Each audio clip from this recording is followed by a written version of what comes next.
তার অফিসে গিয়ে আমি সাবধান করে আসছি, যেহেতু আওয়ামী লীগ রাস্তায় নামতে পারবে না, সেহেতু তারা টার্গেট কিলিং করবে। আর আমার সোর্স, যে কেউ কেউ বলতেছে যে তাকে গ্রেপ্তার করা হোক, তাকে গ্রেপ্তার করলে জানা যাবে যে আসলে সেই সোর্স গুলো কই পায়। আমি পুলিশ ছিলাম। এই বোঝেন বর্তমান আমাদের দেশের আইন ব্যবস্থা কেমন। মানে একজন রিটায়ার্ড প্রাপ্ত র্যাবের কর্মকর্তা, সেও জানে যে আজকে হাদি ভাইয়ের উপরে হামলা হওয়ার সম্ভাবনা আছে। আর আমাদের দেশের পুলিশ, এরা জানে না যে এসব কাজ হওয়ার সম্ভাবনা আছে।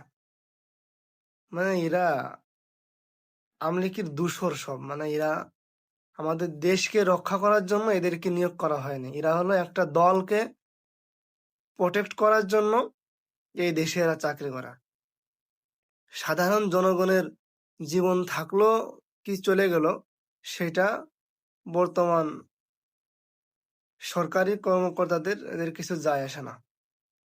বর্তমান পুলিশ সেনাবাহিনী কেউই আমাদেরকে প্রোটেক্ট করার জন্য না, এরা হলো যে কোনো একটা দলকে প্রোটেক্ট করার জন্য এরা সরকার থেকে টাকা নেয়। এরা আমাদের জনগণের ট্যাক্সে চলে, আবার এরা আমাদেরকে নিরাপত্তা দেয় না। খুবই হতাশাজনক, মানে খুবই দুঃখজনক ভাই। এমন দেশে আমরা আছি যে, মানে যেই দেশে আমাদের জীবনের কোনো নিরাপত্তা নাই।